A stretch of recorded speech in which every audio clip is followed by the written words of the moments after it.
zangu wapendwa, tunaendelea kuadhimisha fumbo la Pasaka. Tunaendelea kuadhimisha Pasaka ya Kristo aliyejitoa kuwa sadaka kwa ajili ya kutukomboa sisi, kwa ajili ya kukomboa ulimwengu.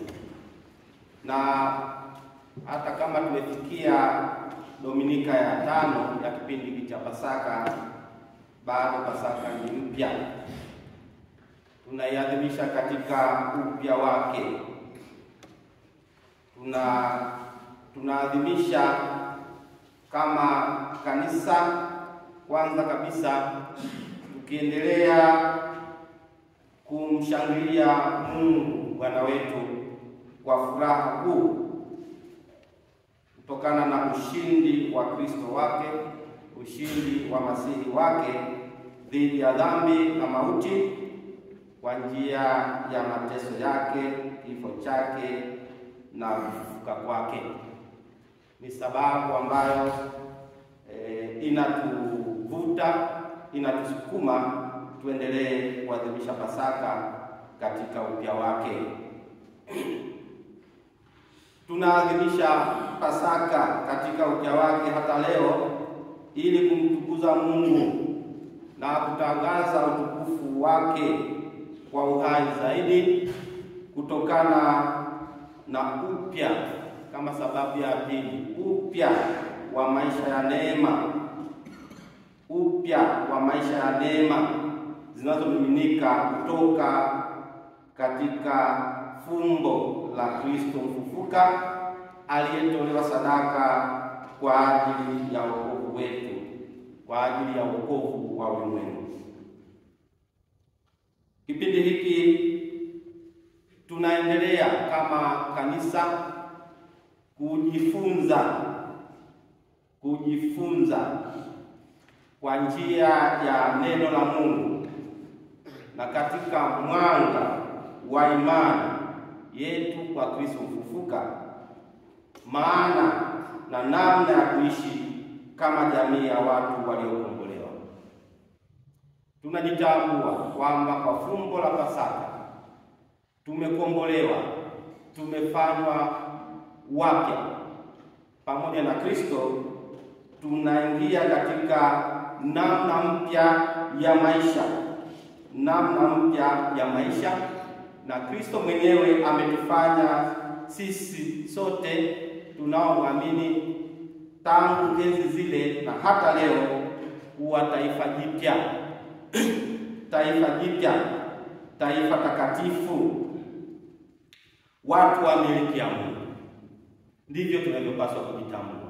Sisi ni taifa jipya, ni taifa takatifu, ni watu wa miliki ya Mungu. Hayo anaeleza vizuri zaidi Mtume Petro katika waraka wake wa kwanza sura ya 2 aya ya 9 na ya 10. Anasema, bali ninyi ni mzao mteule. Na anawazungumzia hao akina ninyi ni nani? Ni wale ambao kwa neema wamejaliwa kuwa wana wa Mungu kwa njia ya ubatizo, wanaokubali Kristo, wanaomfuasa Kristo. Anasema ninyi ni mzao mteule, ni ukuhani wa kifalme, regale sacerdotium, kuhani wa kifalme. Yaani kuimagine mambo ya kifalme, yaani makuhani, lakini mna namna sio makuhani tu, makuhani wa kifalme. Yaani mnatawala wakati huo mnatakatifuza na kutolea sadaka. Anasema nini ndio hapo? Regale sacerdotium. Hapo anasema pia gens sancta. Ukirudi kwenye makumbuko zaidi, hiyo inalia zaidi. Sio tu taifa takatifu. Taifa takatifu unaweza kuanza kuchukua mawazo ya Waisraeli kwamba walikuwa wanaishi wanaji-exclude wao. Taifa takatifu la Agano Jipya ni wale wote kutoka mataifa yote, ni taifa la ulimwengu mzima. Na kwa kweli si tu sisi ambao tumempokea Kristo ni watu wote ambao Mungu anawapenda, wanapendezwa na Mungu na wao, taifa takatifu, gens sancta. Anasema watu wa milki ya Mungu, watu wa milki ya Mungu. Kama tunataka tuendelee, hii inaitwa populus acquisitione. Populus acquisitione Dei. Watu wa milki ya Mungu, watu ambao Mungu acquisitione ni kama walionunuliwa, wamelipiwa, yaani wamekuwa ni mali ya Mungu kwa tendo fulani ambalo Mungu amelifanya. Populus acquisitione Dei. Na amesema sisi tumekuwa hivyo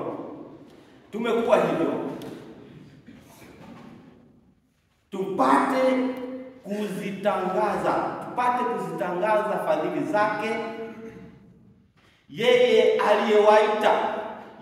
aliyewaita mtoke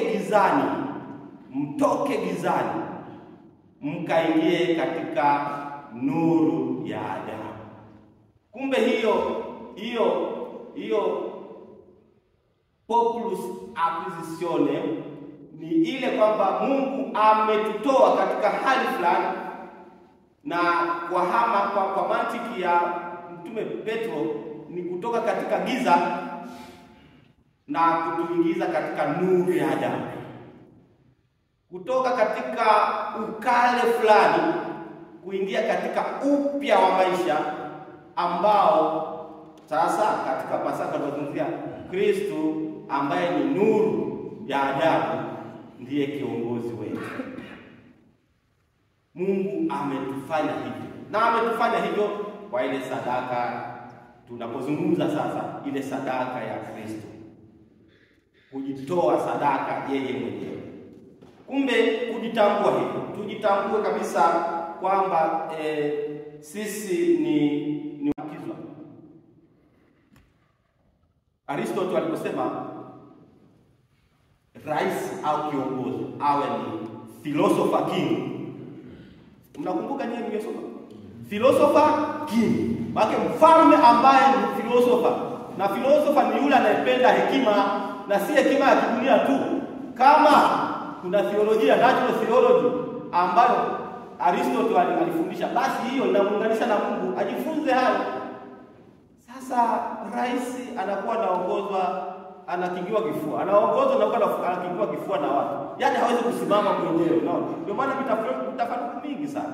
Mitafaruku mingi katika nchi zama hizi, kwa sababu wanaoingia pale they do not qualify. Hawana sifa. Iwe ni katika mambo ya imani, iwe ni katika hekima yao. Hajafika level ile ya kuwa kiongozi. Labda anawekwa pale kwa manufaa ya watu wengine, afa atakiwa kifua anaongoza. Kwa hiyo kama kidada watamwambia dada huyo dada, mama huyo baba wanakimbia kwa sababu wanajua wanachokipata pale, na huyu haongozi kwa namna ambavyo anaongozwa na Mungu, anaongozwa kwa namna ambavyo hawa wanataka. Ndio hali. Sasa kwa sifa hizi anazozitaja Mtume Petro anataka kiongozi, kama natuwaza kiongozi ajisimamie kwa hekima yake na ajifunze hekima ya Mungu na aongozwe na hekima hiyo ya Mungu. Sasa katika injili ya leo, ndugu zangu, mojawapo ya mambo ambayo Kristo aliamuru ni namna mpya ya maisha, kwamba hili taifa jipya, hili taifa takatifu, hili taifa teule, hili taifa lililonunuliwa na Mungu, limeundwa na Mungu, na ambalo Mungu ndiye kiongozi. Hata kama kuna hao individuals wengine wanaosimama pale, lazima liwe na utaratibu mwongozo. Leo ametupatia amri mpya.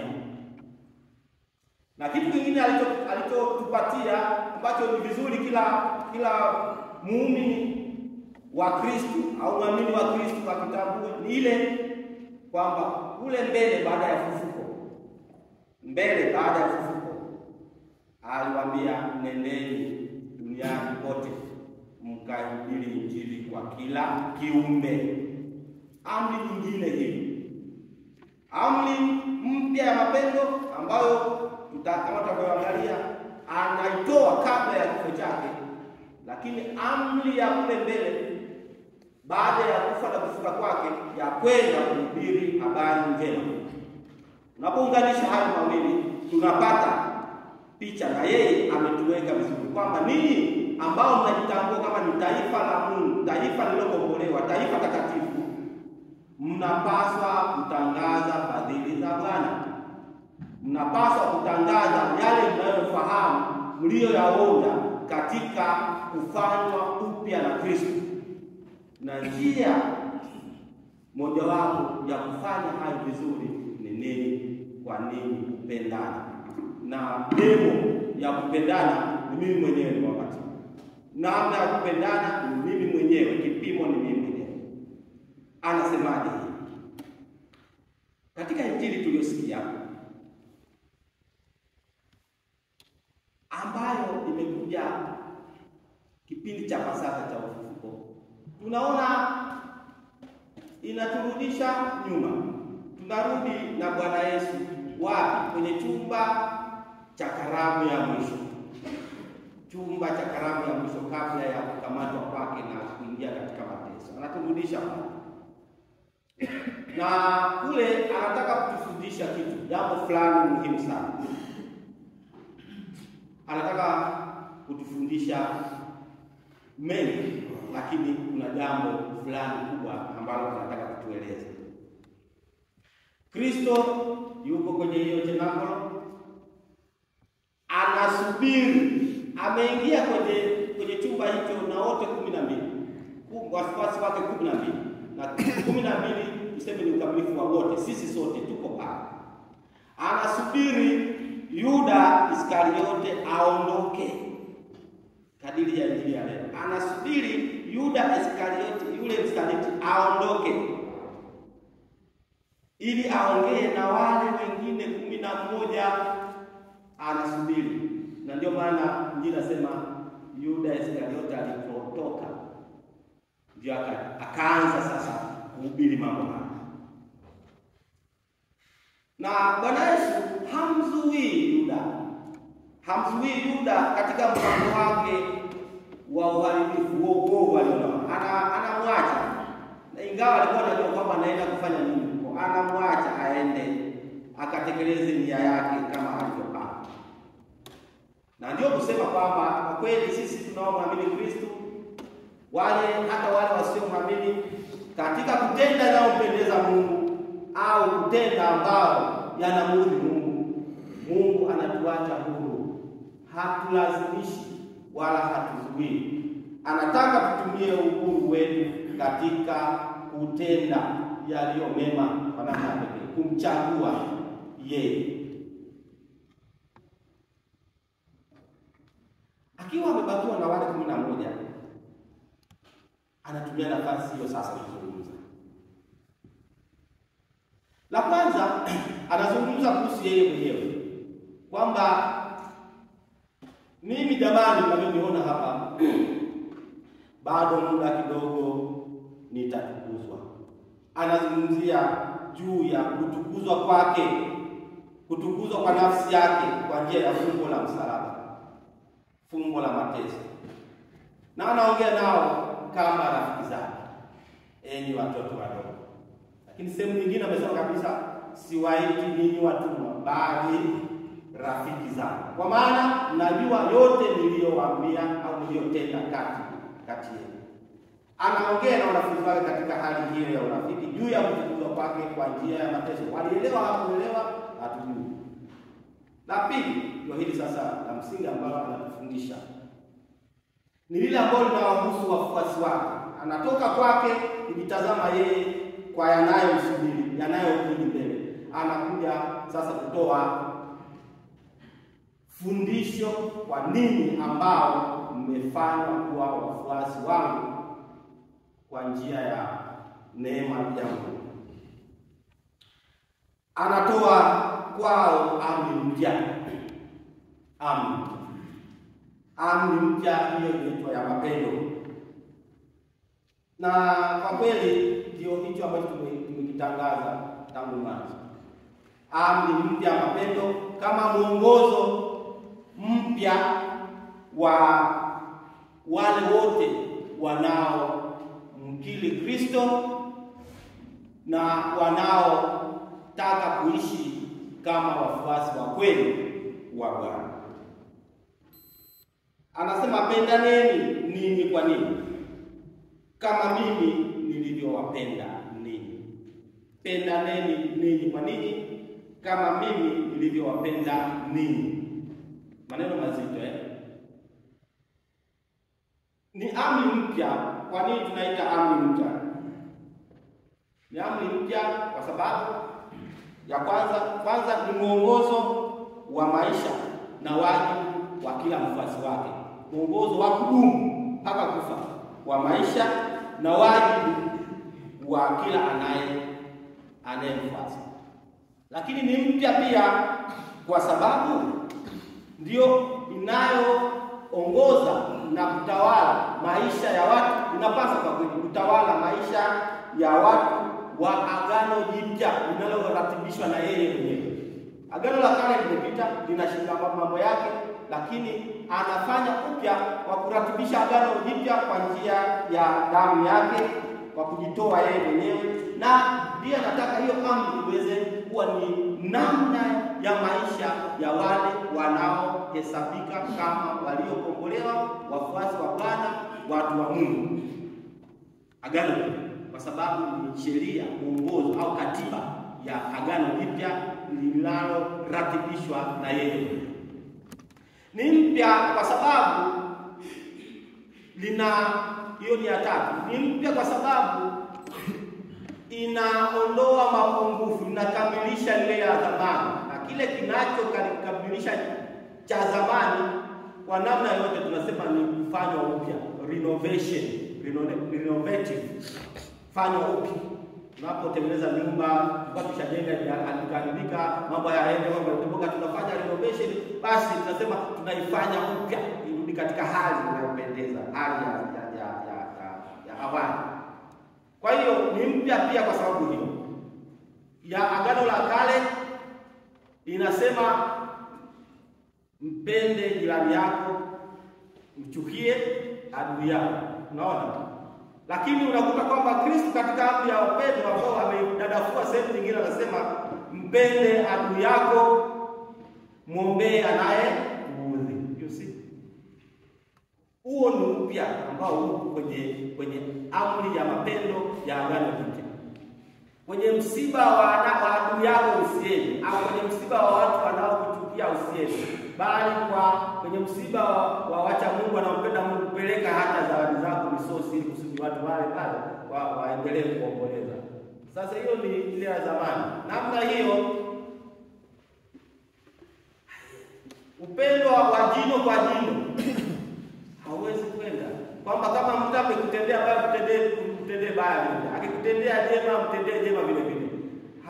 Hauwezi kuingia katika mantiki ya amri ya maisha ya Agano Jipya. Haiwezi. Na huo ndio upya wenyewe. Anasema ni upendo wa kubadilishana. Anaposema ninyi kwa ninyi, mbadilishano wa aina fulani, kila mmoja kwa mwenzake, ambapo hakuna aliye mkubwa zaidi ya mwingine, na wote wanahitaji upendo wa mwingine. Mimi nahitaji upendo wako, wewe unahitaji upendo wangu, ninyi nyote mnahitaji upendo wangu, na mimi nahitaji upendo wenu ninyi nyote. Ndio mantiki hii. Mimi nahitaji upendo wako, wewe unahitaji upendo wangu. Mimi nahitaji upendo wenu ninyi nyote, na ninyi nyote mnahitaji upendo wangu. Ndio mantiki, pendaneni ninyi kwa ninyi. Harmonious.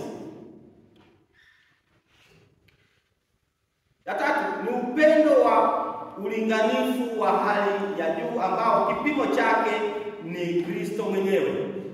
Tunafahamu katika Agano la Kale na hata pia umechukuliwa katika Agano Jipya lile ya kusema mpende jirani yako kama nafsi yako. Mpende jirani yako kama nafsi yako, au mpende jirani yako kama unavyojipenda wewe mwenyewe. Sio hilo tena, Kristo anaenda juu zaidi katika amri mpya ya mapendo. Anasema mpendane kama mimi nilivyowapenda ninyi. Wanaosoma habari za maadili mitarafu sheria hii pale anasema mpende jirani yako kama unavyojipenda wewe, ni ile level ya kibinadamu.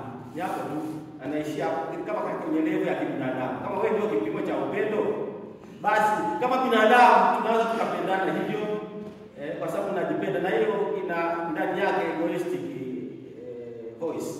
Ule kuna ubinafsi fulani na kuna mapungufu. Kama wewe hujipendi, kwenye filosofi wengine wamesoma hapa, kuna wale ambao hawajipendi na wanajidharau. Sadist ambaye hajipendi lakini pia anakutocha mwenzake, ndio furaha, anacheka na kucheka kama akikutocha kwa nini unaangalia, ndio anafurahi. Anafurahi sadist. Sasa huyu utamwambiaje ukisema mpende jirani yako kama unavyojipenda wewe? Kuna mapungufu, na hiyo kuna mapungufu hapo. Ndio maana Kristo anaenda juu zaidi. Kwa kweli upendo ambao Mungu anautaka katika ratibisho jipya la watu wa Mungu na wale wanaomwamini Kristo waliokombolewa taifa takatifu, ni kipimo ni Yesu Kristo mwenyewe. Na maana yake pale ni kwamba kama Kristo ni Yesu Kristo, tuangalie jinsi gani Yesu Kristo alijitoa. Upendo wa Kristo ni ule wa kujitoa. Sio sasa kuangalia hapa kwamba amefanya nini, hapana. Kujitoa kwa ajili ya mwovu na kwa ajili ya mwema, kwa ajili ya adui na kwa ajili aliye rafiki, kwa ajili ya asiyekutaka na kwa ajili ya anayekutaka. Na hilo pia kama wamechukua viongozi na watawala, wangefanikiwa sana. Kiongozi anakuwa hapo, yeye anaanza kuwatumikia wale wanaotaka na kuwabagua wengine na kuwapiga vigungu na kuwapeka maabusu na kadhalika na kuwaua. Kwa nini? Hii hana hekima hii. Hana hekima hii. Ni wa kuombewa sana hawa watu. Kujitoa ndugu zangu. Tujitoe. Anayehesabu kwamba amekombolewa na Kristo anapaswa kujitoa kwa ajili ya wenzake, kwa ajili ya wenzake kama Kristo alivyojitoa hata kufa kifo cha aibu kwa ajili ya ukombozi wa watu. Na ndio hapo tunapojifunza hekima ya Kristo hapo. Na mwisho kabisa Kristo anasema kwamba sasa kama ni hivyo, kama ninyi ni wanafunzi wangu na mna wajibu tuliosema wa kutangaza maisha mapya ya ufufuko wangu, lakini pia kushiriki kujipatia wafuasi wapya. Kama tunavyosikia kina Paulo wanapita katika miji na vijiji vya Asia ndogo kujipatia wafuasi wa Bwana wapya na kutengeneza makanisa yaweze kusimama imara kwa kuwapatia wazee. Anasema yote hayo fanyeni, mission, utume. Fanyeni, lakini namna nzuri zaidi na bora zaidi ya kunishuhudia na kunitangaza ni maisha yenu ya upendo. Pendaneni ninyi kwa ninyi, na mkipendana ninyi kwa ninyi kwa mantiki ya Kristo aliyejitoa mwenyewe afe msalabani kwa ajili ya kukomboa walio wa dhambi, basi watu watajua kweli ninyi ni wanafunzi wao. Swali, tumefika hapo? Tunaitwa wanafunzi wa Kristo, wafuasi wa Bwana, taifa takatifu. Je, hiyo dynamism, huo mtiririko wa logic ya Bwana Yesu wa maisha ya watu waliokombolewa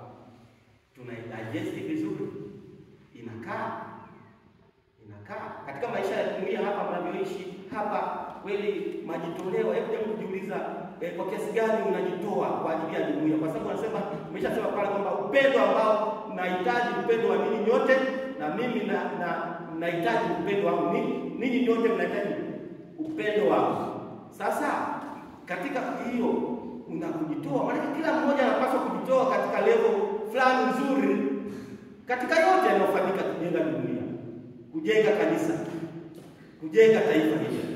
Sasa tunajitoa wapendwa? Kujiuliza tu, mimi usinipe jibu. Tunajitoa. Hatuwezi tukamfikia Kristo, ni wazi, kwa sababu sisi na hali yetu hiyo, lakini tunapambana, tunakazana kuishi amri ya upendo katika mantiki hiyo, kujitoa zaidi. Basi tumuombe Kristo atusaidie, kwa sababu yeye aliweza kufanya hivyo ili atufundishe sisi. Basi atujalie na neema za kuweza kujitahidi kutembea katika njia yake hiyo ya amri mpya ya mapendo.